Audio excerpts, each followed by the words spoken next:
Hello, I'm here today with Laura, who's going to share about her experience within the foster care system. Laura, can you give a little background context to your story, like when and why you ended up coming into foster care? Yeah, so I was 9 months old when I was adopted from Russia. I had adoptive parents come and get me from Russia.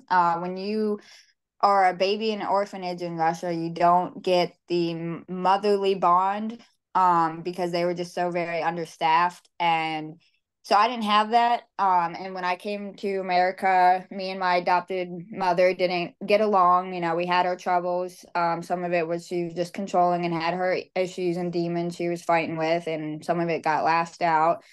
So I went into a couple psychiatric hospitals, and then I ended up going into three residential treatment facilities. And the third time I was in a residential treatment facility, the state took me in, and I was the child of the state, and I got put into foster care around the age of 12.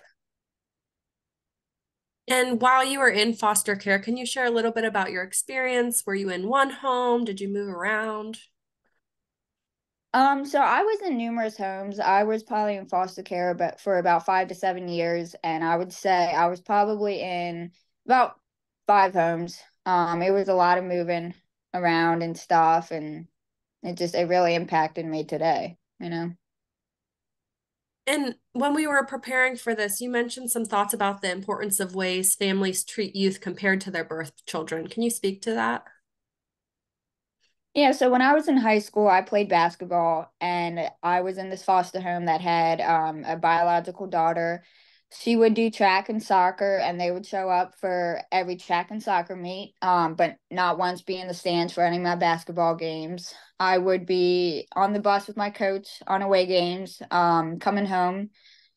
Everybody else had a parent or a guardian to take them home, and I didn't, and it was really hurtful, but yeah.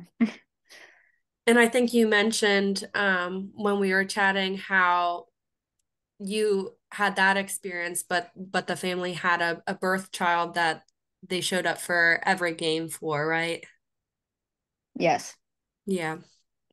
And Um, even I even had to go to her soccer games or track meets when basketball season when it wasn't in session. And, she didn't come to any of mine, but it's all right. so it definitely wasn't equal in that regard. Um, No. you ended up leaving foster care at the age of 18 without having an adoptive resource. Can you tell us what your life was like originally when you left foster care? So I ended up moving in with a friend.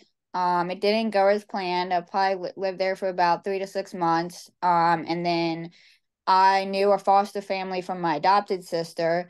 They let me live there for a little bit, probably about 2 months or so, and then they realized they weren't getting paid for me. I wasn't like back into the state or whatever, so I ended up getting kicked out, and I lived in my car, which it was a '98 Chevy Blazer, my first car, and it was a pretty cold winter. I lived in my car for about 2 weeks until I was like, I need help. I can't keep living in my car, and it was really tough.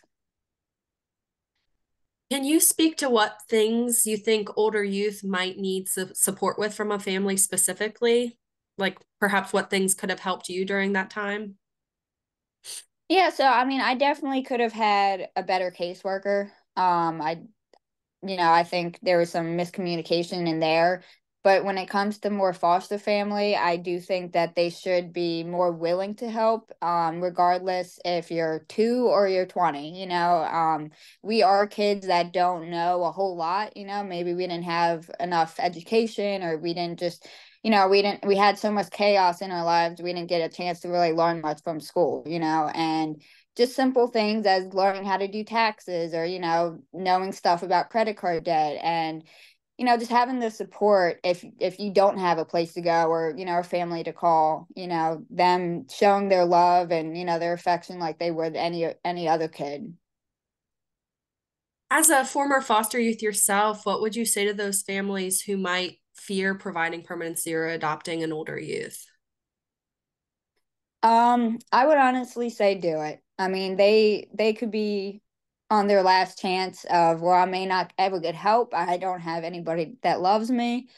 And they may become homeless, possible drug addict, possible, anything bad, and if they just have that one person that doesn't give up on them, it can make a difference. And I just hope, anybody that does get an older child, you give them a chance. They might be a little bit more difficult, but once they open up and they see you care, they'll be willing to listen and learn, and I think move on with their lives.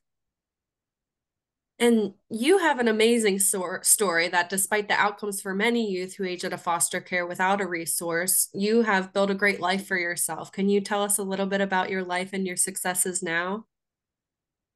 Yeah, so when I was 18 and while I was still in care, we weren't allowed to have a vehicle, a car, license, all of that. So I did end up paying for my own driving lessons. I paid for my own car. And I was getting ready to pay for my own insurance until I found out we can't have any of that. So me and my foster care lawyer, we made a statement and went to court, and we successfully won that, just because we're in care shouldn't penalize us for anything we kind of want to do. When you're 16, of course you want to go out and, go run to the store to grab some candy, or, just have a little bit more freedom than when you're stuck at the house all the time and needing driven around.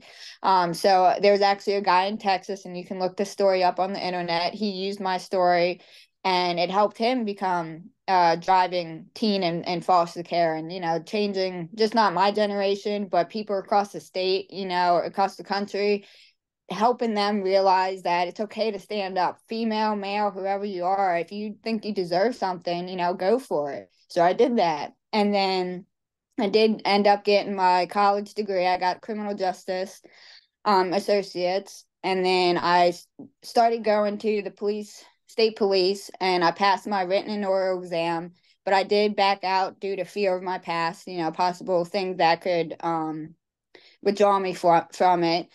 And then right now I'm just living at home. I have a boyfriend. We bought a house.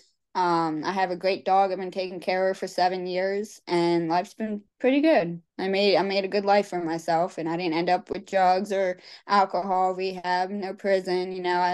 You can turn things around no matter how bad your story begins. Well, I just want to thank you so much, Laura, for being so vulnerable and sharing your family to help others going through this process. Thank you so much.